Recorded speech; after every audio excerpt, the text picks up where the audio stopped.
কথা বলবো service centre নিয়ে। ফক্সওয়াগনের সার্ভিস সেন্টার, এক তো ফক্সওয়াগনের সার্ভিস সেন্টার পুরো ইন্ডিয়াতেই কম আছে। সেকেন্ড, আমি ইন্ডিয়া বলছি না, আমি কলকাতা নিয়ে কথা বলছি। পুরো সেন্ট্রাল কলকাতার ওপরে মাত্র দুটো ফক্সওয়াগনের সার্ভিস সেন্টার আছে। একটা সার্ভিস সেন্টার হচ্ছে মহেশতলাতে, আরেকটা সার্ভিস সেন্টার এখন চলে গেছে মধ্যমগ্রামে, যেটা রিসেন্টলি শিফট হয়েছে। এটা আগে ছিল তপসিয়াতে। তো আমি নতুন ফক্সওয়াগনের সার্ভিস সেন্টার মধ্যমগ্রামে এখনো ভিজিট করিনি। আমি যেখানে সার্ভিস করাতাম সেটা হচ্ছে তপসিয়া।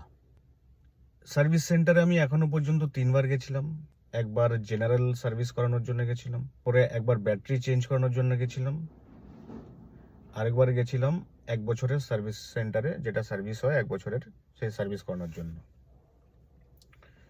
সার্ভিস সেন্টারের টাইম একটু বেশি লাগে।